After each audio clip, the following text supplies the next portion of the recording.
I'm a long-time gamer who's been around since the early days of pixels and classic consoles. Over the years, I've owned just about every system out there, from Mega Drives, Super Nintendos, Spectrum Plus 3, all the PlayStations, PCs and Xboxes. If it's been released, chances are I've had it. Or at least borrowed one from a friend for an extended test drive. Gaming has always been a huge part of my life. Even now, I'd much rather step into a story and live it through the game than just watch it on TV. It's the interactivity that pulls you in. You're making the tough choices. You feel like the hero, or maybe the rogue who rescues the princess only to steal her crown.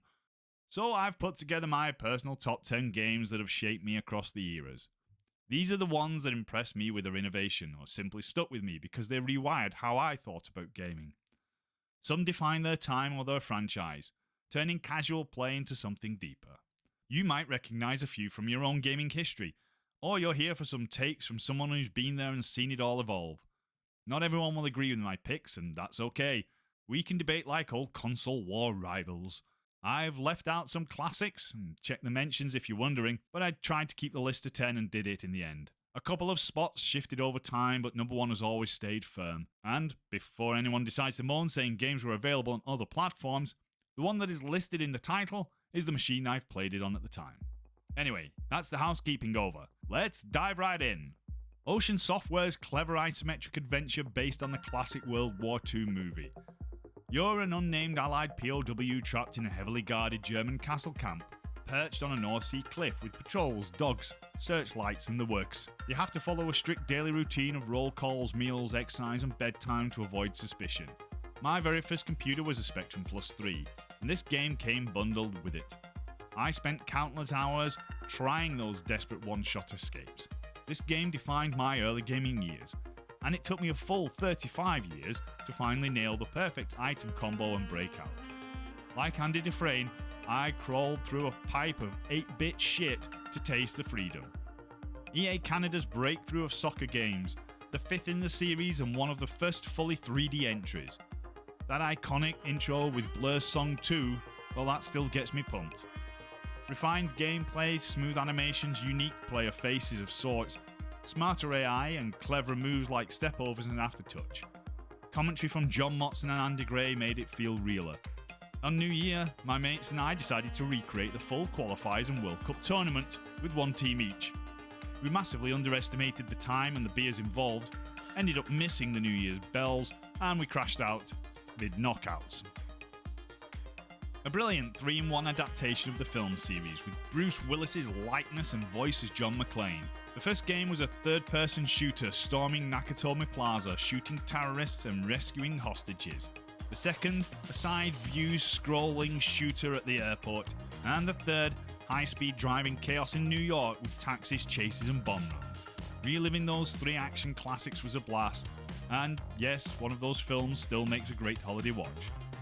Kojima's ambitious sequel picks up with Sam Porter Bridges leading a new expedition across a shattered world of BT's Corellian threats, new allies and returning faces. It builds on the first with better traversal, combat options and those signature strand connections. The story dives deeper into themes of loss and humanity, ending on a powerful but bittersweet note. I was split between the original and this one, but the sequel just edges it for me barely. The upgraded visuals, audio, and emotional payoff made for one of the most memorable conclusions in any game or medium to date.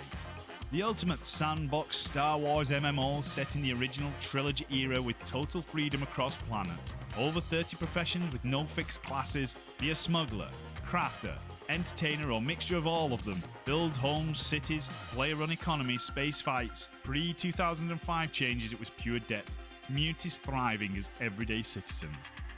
A tragic loss when corporate tweaks killed what made it special by revamping the core mechanics into generic profession sets where just about everyone could be and was a Jedi.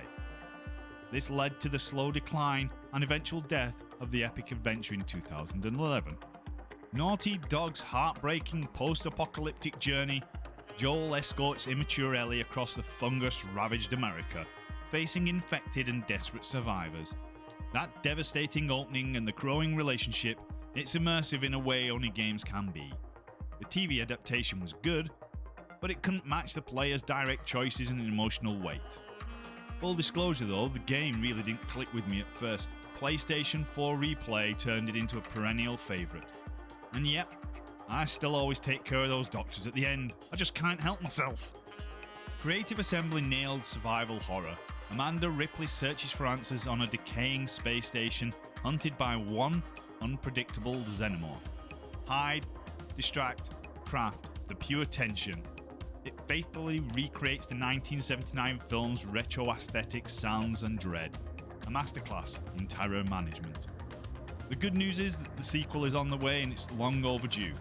If you haven't played this game, do yourself a favour and go brown your trousers for 60 hours or so of terrifyingly trying to navigate through the Sevastopol station's tightly knit corridors.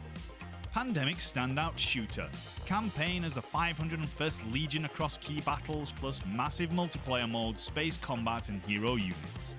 The game had epic scale, pilot AT-ATs and recreate memorable film battle moments. EA's remakes have since tried, but this game still captures the grandeur best. I spent hours in campaign and custom battles. For me, this is a defining PlayStation 2 title and peaks Star Wars gaming at its best. The iconic sequel. Sonic and Tails race through zones to stop Robotnik's Death Egg, collect rings and emeralds for Supersonic, spin dashes, speed and some unforgettable music. This to me is the best Sonic by far and the one that cemented the franchise as the legend it is today. Before I go to my number one, here's some notable mentions. Games that almost made the list or dipped out at the last second. Stardew Valley on PC. The cozy farming simulator that brought the genre to everyone. Endless charm in pixels. Spawned tens of other clones in later years. Jurassic Park, Super Nintendo. Isometric open map adventure on the Super Nintendo, recreating the original film as Alan Grant dodging dinosaurs on the overrun island. And collecting some eggs for some unknown reason. Red Dead Redemption, PlayStation 2. John Marston's original gripping open-world western tale, blending old and new worlds to the twanging Morricone-like guitar and whistle soundtrack. GTA 3, PlayStation 2. The first 3D open-world entry of the epic crime sandbox that started the series as it is today, with a killer soundtrack to boot. NHL Hockey Mega Drive. An early EA sports gem. Brutal, simplistic, but immensely fun hockey simulator before FIFA took over as the king of the sports franchises. Street Fighter II Super Nintendo, the original fighting game that defined a generation of Karate Kid wannabes and spawned other copycat fighting games like Mortal Kombat and Tekken in later years.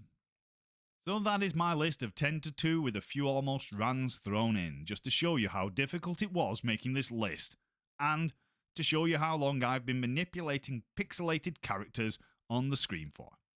Now to reveal my number one game of all time, the one that for me personally plays to all my personal likes in relation to the type of game it is and the genre it is based upon. Rockstar's masterpiece. Arthur Morgan and the gang in 1899 navigating loyalty as they witness the vanishing frontier. Heists, hunts, deep camp life and honor choices.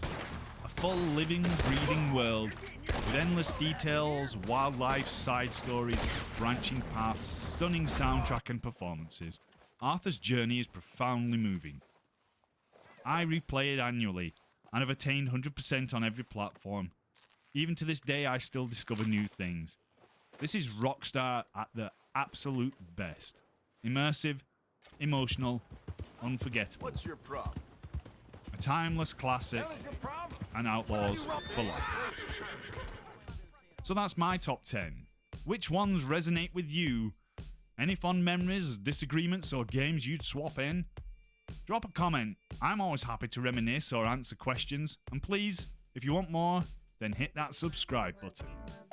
Now, if you'll excuse me, it's time for me to reminisce about simple pixel days and cry over my lost youth.